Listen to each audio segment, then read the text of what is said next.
Hi, my name is Ghoulie, and I'm here to talk to you about Röki.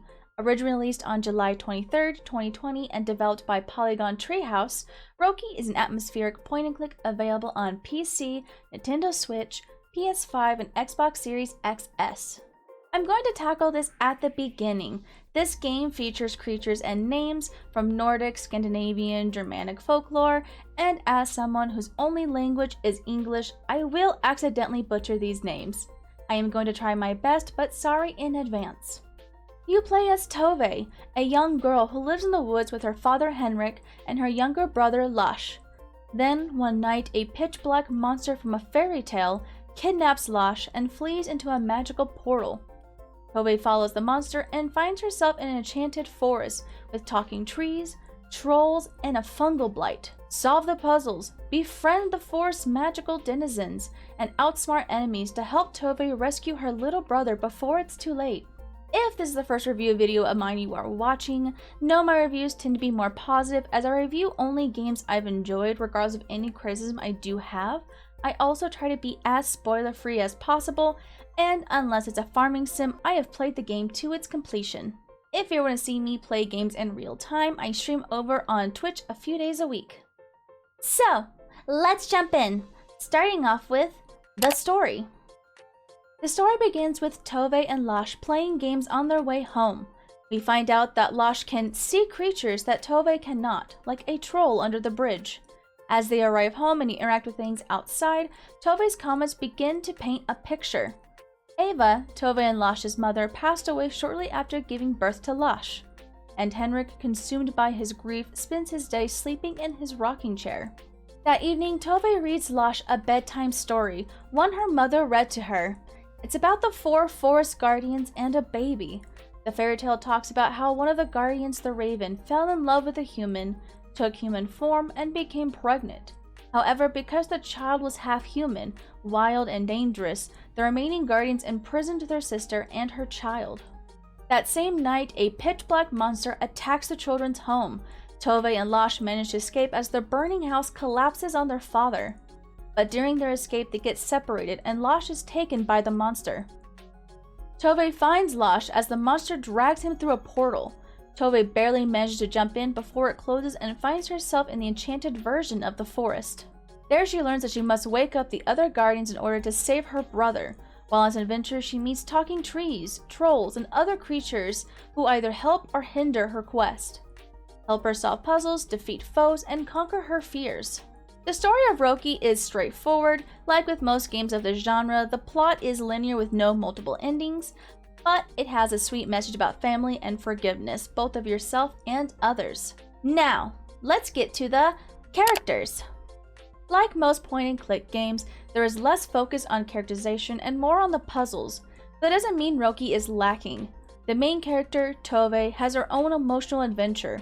The story starts off with her sad and a little bitter towards her neglectful father and annoyed with her little brother and his wild imagination. But as she finds herself in this enchanted forest, she must face her fears, her past mistakes, and her guilt in regards to her mother's passing. Tove's story is also about how trauma can shape our perspectives and protect us from the truth. Lush is shown as imaginative and kind, but doesn't quite appreciate all that his sister is doing for him. At the beginning of the game, Tove makes dinner using the very few ingredients they have left, and Lush complains, "Aw, eggs again!" Then Tove tucks him in, reads him a bedtime story that their mother used to read to her, and even walks him to the bathroom in the middle of the night. And while we see all of this, we also know that neither Tove nor the father Henrik blame Lush for Ava's death. That is a common trope, and it's refreshing to not see it here. Despite everything, Tove still loves her little brother and tries to treat him as their mother treated her. While Lush doesn't go through a lot of growth, we do see a shift within him. When he is told by his captor that Tove is attempting to find him, Lush is almost surprised by this, but his belief in her becomes unshakable, and by the end of the game, he even asks if they can have eggs for dinner. Henrik, shown to be a neglectful father, even has his own moments of growth. Kinda. Tove has these nightmare segments where she faces the truth of what happened and realizes that her father isn't as heartless as she believed and is mourning just like her. There are also various monsters you can meet and even befriend. Trollhilde is one of the very first ones you run into. After helping her out, she vows to never eat humans again, which is nice. Or these cute little croaklings who... My favorite is the Yule Cat, because he has a name I can't pronounce and he eats people who don't get new clothes for Christmas. Also, he's a cat. Now, those are the characters. Let's check out the graphics of Röki.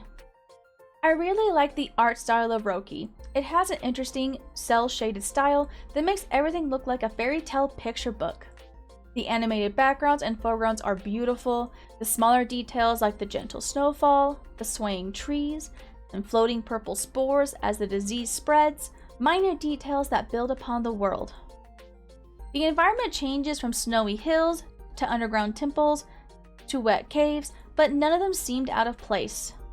The creature designs are also amazing here. The soft earthy feel of the trolls, the wise and magical Fasagrim, the terrifying yet sad Noken, the imposing guardians, and the mighty wayward trees.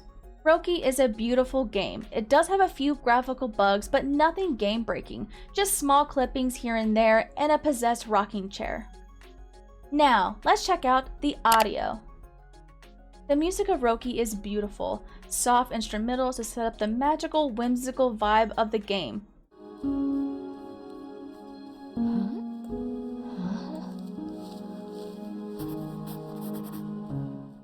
It is pleasant to listen to throughout without being too noticeable, something easy to concentrate with. However, the music was lacking in some of the heavier scenes. Like when Röki attacks the house, there isn't a change to more tense music. It's still whimsical.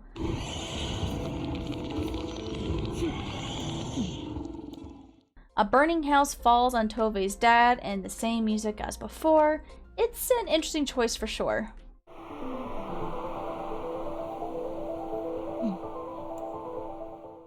But the sound effects make up for it. The change in footsteps depending on the surface, the groaning of the watermill, the bubbling of a cauldron, all breathe life into the game, makes it feel lived in. The voice acting, while limited, also adds dimension to the characters. Lash's giggling shows off his playfulness, while his yells for Tovei's name highlights his fear.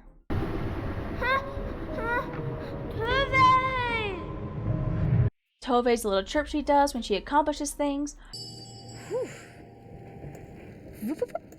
Her determined Lash as she sets off to find him. Lash! And her low whisper of Mama. Mama. The inhabitants of the Enchanted Forest also have limited voice acting, but unfortunately they lack uniqueness. In the game's credits, only 5 characters are credited: Tovei, Henrik, Warka, Ava, and Lash. My only guess for the other characters is that someone made random noises, and sound effects were layered over that for whatever effect was desired. There is nothing wrong with this, it is a decent way to save money and time, but it does lead to the other characters sounding samey.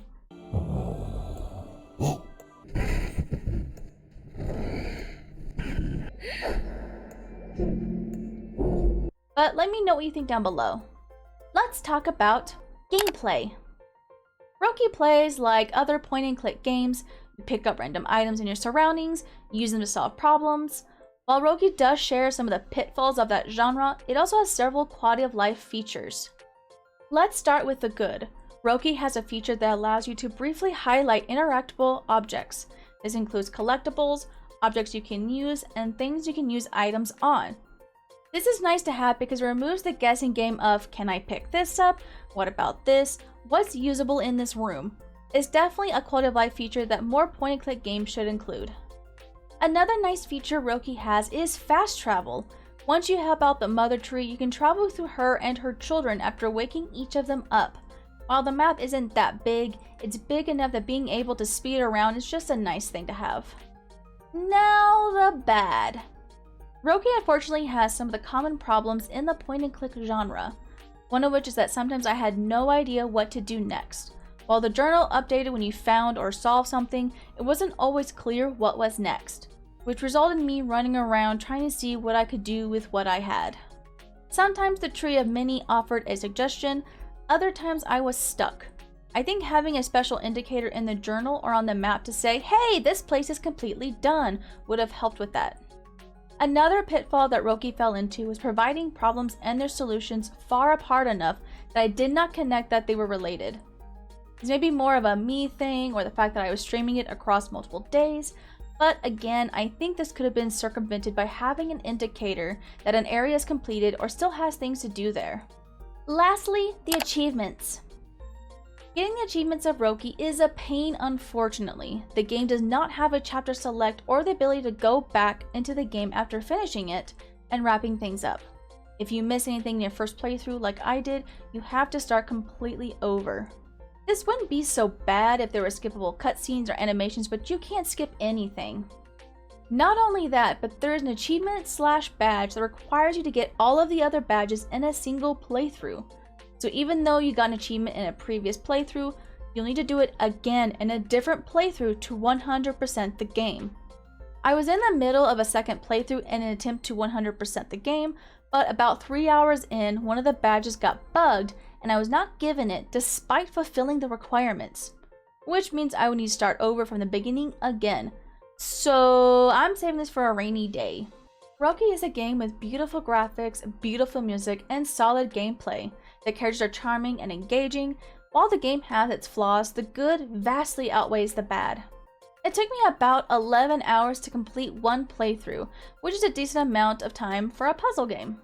As of this recording, the game is available on Steam for $19.99. If you're into point-and-click games with Scandinavian mythology sprinkled in, Röki is for you. The Steam link will be available in the description below. So, that's all from me today. If you enjoyed this video, don't forget to like, comment, and subscribe as a way of helping my channel. I hope you have a good day, good night, good morning, whatever time it is there, and I'll see you next time. Bye-bye!